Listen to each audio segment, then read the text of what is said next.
Sveicināti, esmu Artūrs no Paskastes LV. Šajā video apskatīsimies dažus kritērijus, kas, manuprāt, varētu būt būtiski, lai izvēlētos savējo individuālo paskasti.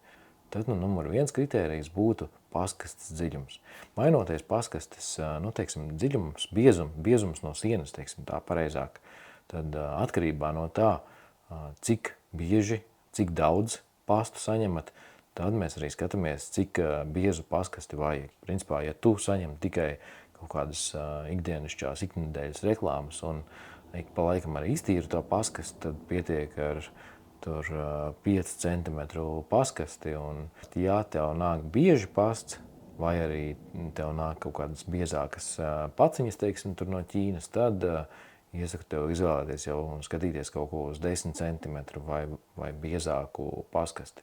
Tas arī vēl viens faktors tas, kad varbūt tu bieži kaut kur izbrauc. Un tad, lai nav tā, ka tev ir pārpildīta paskaste, kas ir plāniņa, kur tur varbūt tur nenāk nekas biezs, tomēr ļoti regulāri.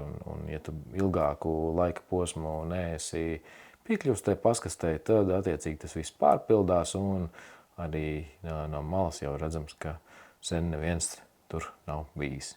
Tad attiecīgi izdevīgāk ir izvēlēties biezāku paskasti.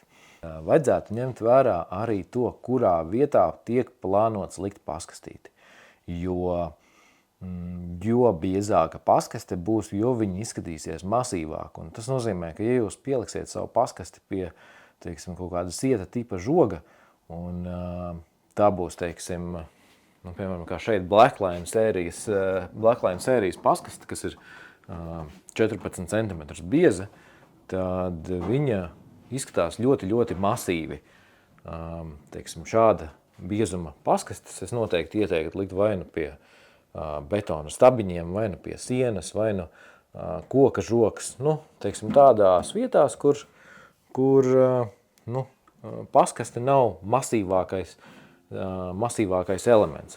Jo biezāka paskaste, jo lielāka paskaste, jo vairāk viņa izcelsies, un ja vien tas nav efekts, pēc kura jūs cenšaties sasniegt, tad skatāmies kaut ko maziņāku uz parastajiem žogiem, tā.